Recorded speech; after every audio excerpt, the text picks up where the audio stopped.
이사야서 47장 말씀은 하나님께서 바벨론에 관한 심판을 선언한 말씀입니다. 1절에서 5절 말씀을 보시면 하나님께서 바벨론을 향해서 심판을 선언하십니다. 처녀 바벨론이여 내려와 티끌에 앉으라. 내려와 티끌에 앉으라. 왜냐하면 보호자가 없어졌기 때문입니다. 그리고 앞으로 맷돌을 갈게 될 것이며 바벨론의 살이 드러나며 부끄러운 것이 보이게 될 것이다. 그리고 하나님께서 보복하시되 이 보복을 막을 자가 없을 것이다. 그렇게 말씀하고 있습니다. 그리고 앞으로 하나님께서 바벨론을 열국의 여주인이라 그렇게 칭하지 않을 것이다 말씀하고 있어요.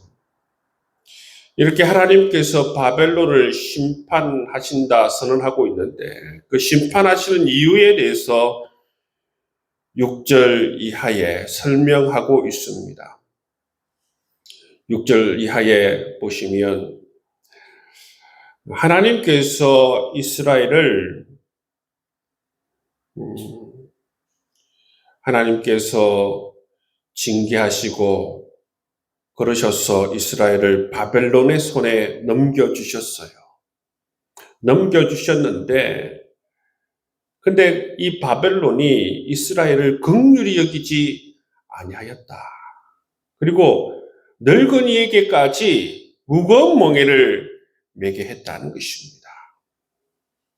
그리고 뭐라고 말합니까? 이스라엘 향해서 내가 영영이 여주인이 되리라. 그렇게 말하고 8절에 보시면 사치하고 평안히 지내며 자기 자신에 대해서는 바벨론에 대해서는 우리는 과부로 지낼 일도 없고 자녀를 잃을 일도 없다.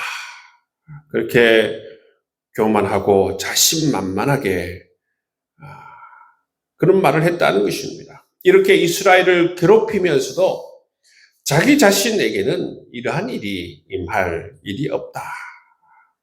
그렇게 말하고 있는 것을 볼 수가 있습니다. 하나님께서 9절 말씀에 바벨론을 향해서 뭐라고 말씀하십니까? 한 날에 갑자기 자녀를 잃으며 과부가 되는 이 두 가지 일이 내게 임할 것이다. 이렇게 여러분 이스라엘을 긍휼히 여기지 않고 정말 교만을 떨고 있는 이 바벨론을 향하여서 하나님께서 이처럼 심판하신다 하고 있습니다.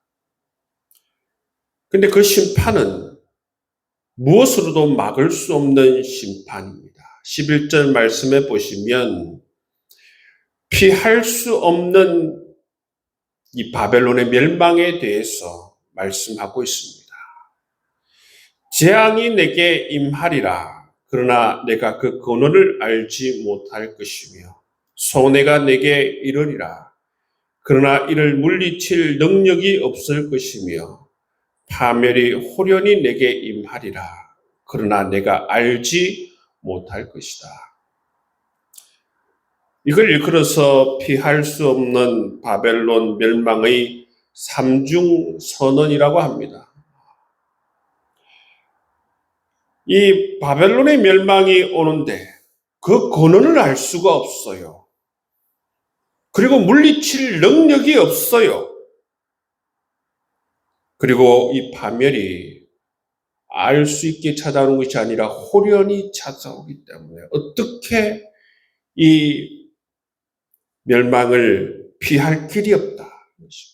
하나님의 심판을 피할 길이 없음을 말씀해 주고 있습니다. 이렇게 바벨론이 심판받는 이유는 이스라엘을 긍휼히 여기지 않고 무정하게 대하고 뿐만 아니라 자기 자신은 교만을 떨며 사치하며 자기에게는 어떠한 어려움도 생기지 않을 것이다.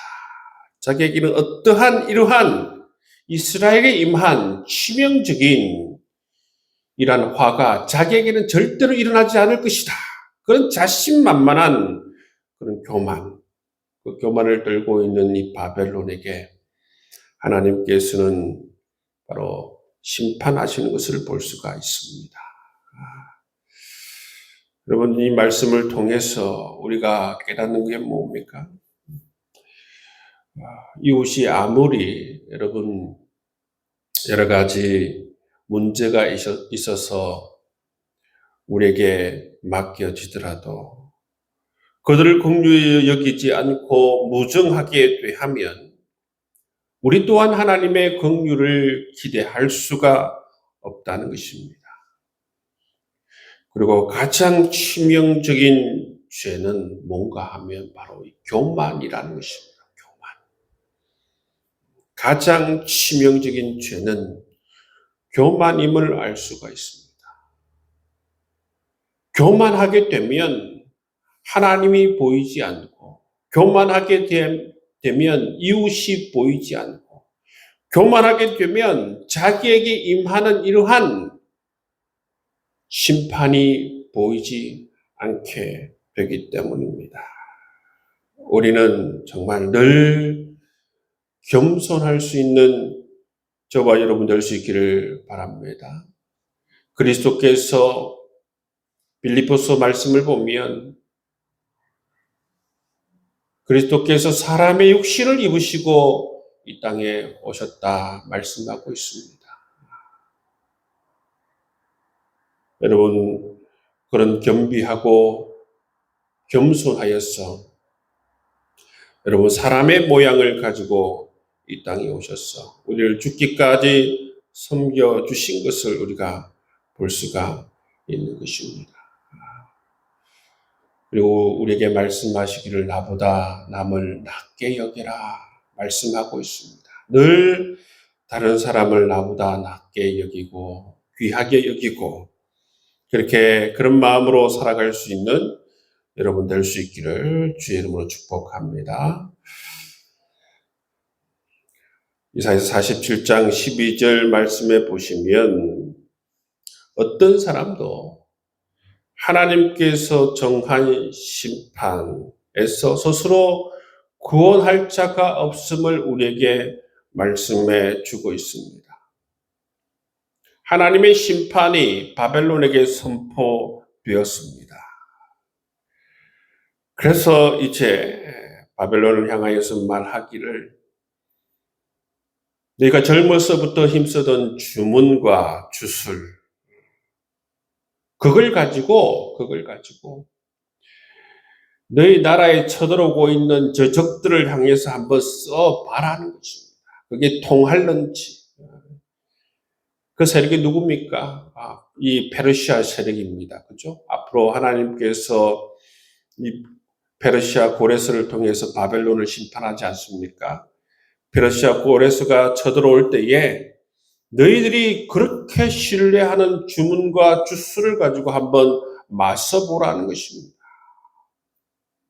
혹시 유익이 있을런지, 혹시 놀라게 할 수 있는 일이 있을런지 한번 해보라는 것이죠. 13절 말씀해 보시면 오히려 내가 많은 계략으로 말미암아, 계략이라고 하는 것은 주위에 있는 참모들이 여러 가지 이제 조언을 해주는 것이죠. 너무 많은 조언을 하지만 그것이 오히려 이제 피곤하게 되는 것이죠. 그리고 그 당시에 잘한다고 하는 하늘을 살피는 자와 별을 보는 자, 초하룻날에 예고하는 자들, 이런 사람들을 다 불러가지고 한번 해보라는 것입니다. 너희들을 구원할 수 있는가? 한번 해보라는 것입니다. 오히려 그들이 초계같이 불에 타게 될 것이다. 이게 뭡니까? 그들조차도 이 페르시아의 이 심판, 하나님께서 정한 이 심판을 피할 길이 없다라는 사실을 우리에게 말씀해 주고 있습니다. 여러분, 하나님께서 한번 심판을 정하면 사람의 그 무엇으로도 이 심판을 여러분 피할 수 있는 사람이 없다라는 것을 우리에게 말씀해 주고 있는 것이지요. 하나님께서는 이처럼 바벨론을 향한 심판을 예고하고 있습니다. 심판을 예고하시면서 이렇게 말씀하시죠. 이렇게 말씀하시는 것은 반드시 하나님의 심판은 바벨론에게 임하게 될 것이고, 그 심판은 그 무엇을 통하여서도 벗어날 수 없는 심판임을 우리에게 말씀해 주고 있습니다. 바벨론이 여러분 심판받는 이후 우리가 6절 이하에서 봤지 않습니까? 오히려 하나님께서 이스라엘을 바벨론 손에 붙였을 때에 그 이스라엘을 긍휼히 여기고 하나님께서 정말 원래 의도하셨던 방식으로 이 바벨론이 이스라엘을 대했더라면 이러한 심판을 받지 않았을 것입니다. 노인에게까지 무거운 몽해를 매게 했다라는 이 사실 하나를 우리가 볼 때 얼마나 여러분 이 바벨론이 이스라엘을 여러분 험하게 다루었는지 우리가 알 수 있지 않습니까? 여러분, 이것이 바로 가장 큰 심판의 이유라는 사실을 우리가 알 수가 있습니다. 이 말씀을 보면서 늘 우리가 늘 겸손하고 이웃을 나보다 낮게 여기고 이웃을 사랑으로 대할 수 있는 그런 마음 가지고 살아갈 수 있는 여러분 될 수 있기를 주의 이름으로 축복합니다. 우리가 말씀을 붙들고 함께 기도하겠습니다.